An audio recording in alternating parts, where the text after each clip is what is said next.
በወንድሙ መጥፋት የተጨነቀው መድበል አንድ የእናቴ ልጅ የት ሄዶብኝ ይሆን? በህይወትስ ይኖር አይኖር? በምን እርግጠኛ እንሆን? ምን ሁኔታ ውስጥ ይሆን ያለው እያለ በጣም የሚያስበው አንድ ልጁ ምሳሌን አግተውባት እነዝና እነ ካሌብ ሲያሰቃዩት የነበረችው ምሳሌ ተርፋለታለች። በመድበል ጓደኛ አማካኝነት ዝናን መድበል አግቶታል፣ ገርፎታል፣ አሰቃይቶታል። ከዚህ ስወጣ ምን እንደሚገጥምህ አታውቅም፣ ብዙ ባትደሰት መልካም ነው፣ ተው መድበል ብሎ ዝና ስቆበታል። ብሩክን ምን እንዳደረጉትና ያለበት ሁኔታን በቪዲዮ መልክ ተልኮለት መድብል አይቶታል። ወይኔ ብሎ በጣም ደንግጧል። ቅድስትም ብሩክ ምን ሆነ አለች። ሁለቱም ተርበተበቱ።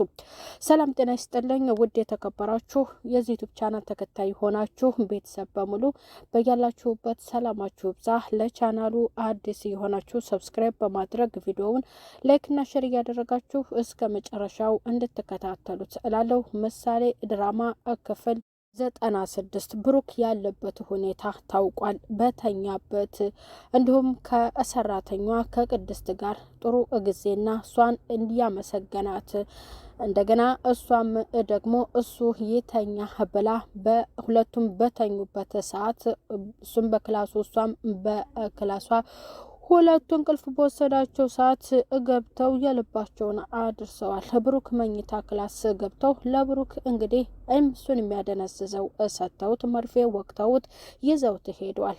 ያን ቪዲዮ ደግሞ ለመድብል ደርሶታል። መድብልም ካንተ ወገን ያሉት ተሸንፈዋል፣ እኔን አታውቀኝም መድብል፣ ይኸው የኔ አሸነፉ፣ ልጅቷ ምሳሌ ወታለች ብሎ ለምስራችሁ ሲነግረው ዝና ደግሞ በጣም ተናደደ። እንዴት ሊሆን ይችላል ብሎ ፎክሮ ገና አልጨረስንም፣ ጦርነቱ ገና ነው፣ ብዙ አትደሰት፣ ከዚህ ስወጣ ምን እንደሚገጥምህ አታውቅም ብሎ በመድብል ላይ ዝቶበት ነበረ። መድብልም አሁንም በጣም ጭንቀት ውስጥ ነው ያለው። ለልጁ ብሎ ትልቅ መስዋዕትነት እየከፈለው ብሩክ መኪናና ንብረቱን ለመሸጥ ባሰበበት ሰዓትም ያቺ አንድ ልጁን ወደ ውጭ ሀገር ይዞ ማሳከም እንዳለበት ወስኗል።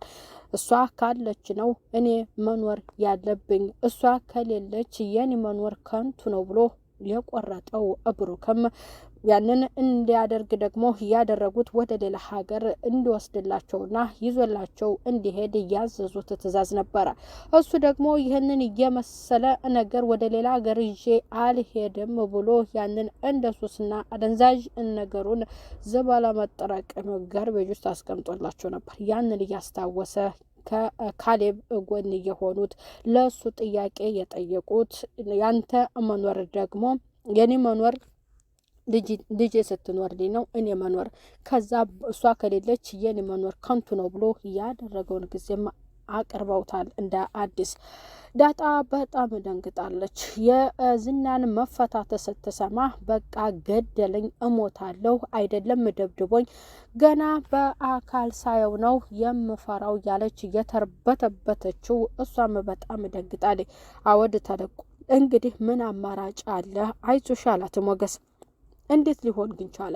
እንዴት ሊያመልጥ ቻለ? ያለ ሞገስ ለመድብል ጠየቀው። መድብል ስህተት ተሰርቷል። ስልኩን ጥሎለት ስለሄደ በሱ ስልክ ደግሞ ቀጥታ ለካሌብ ደውሎ ካሌብ የሚባለው ሰው ጋር ስለደወለ እንዳሰሩት፣ እንደደበደቡት፣ ብዙ ነገር እንደፈጸሙበት ደግሞ ያንን ነገር ነግሮታል። አጅረዝና ጭከናውን ሊቀጥል ነው። ደወለ። የወሰነው ውሳኔ ልጁን አግተውታል። ካሌብን ብሩክን ለካሌብ ደውሎለታል። አሁን የሰራሁት ስህተት ትንሽ ነበረ፣ ተሳስቼ ነው። አሁን ግን እንደነበረ ይቀጥላል፣ ልጁ መሞት አለበት ብሎ ለካሌብ ነገረው።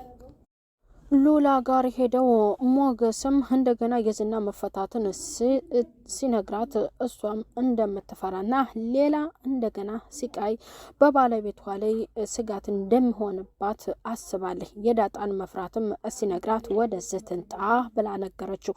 እሷ ከቤት አትወጣም ፈርታለች ብሎ ለሉላ ነግሯታል። ሞገስ የታገደበት ንብረቱ ደግሞ ከተመለሰለት ከአይደለም ከአዲስ አበባ ከሌላም ሀገር ወደ ሌላ ሀገር እንሄዳለን፣ እኔና አንቺ እንግዲህ ዝና ለለበት ጥሩ ሀገር እንኖራለን ብሏታል። ኤፍራታ አልሞተችም ወይ ያቺ ደነስ ብሎ ለማህሌት ነገራት። ማህሌት መፈታቱን ስትሰማ ለዝና ደወለችለት። ከዝና ጋር ጠጋ ጠጋ እያለችው እሱም ንብረት ስላለው ከሱ ጋር መኖር ፈልጋ ነበር። እሱ ደግሞ እንድትታዘዝለት ብቻ ነው የፈለጋት።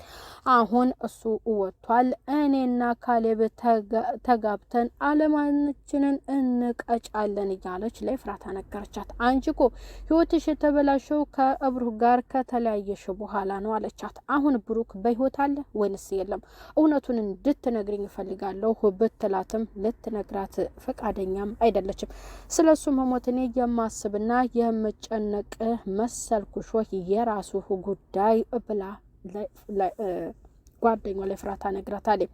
አሁን ለሱ ሳይሆን ስለ ራስሽ አስቢ አለቻት። እኔ ከሞትኩም ሰው ይዤ እንጂ ብቻዬን አልሞትም አለቻት ኤፍራታ። እውነትሽን ነው እንደዚያም ወስነሻል ብላ ደግሞ ወይዘሮ ማህሌት ተንኮል ያልቅብሽ ነሷ ነገረቻት። ኤፍራታ መልሳ ደገመችላት።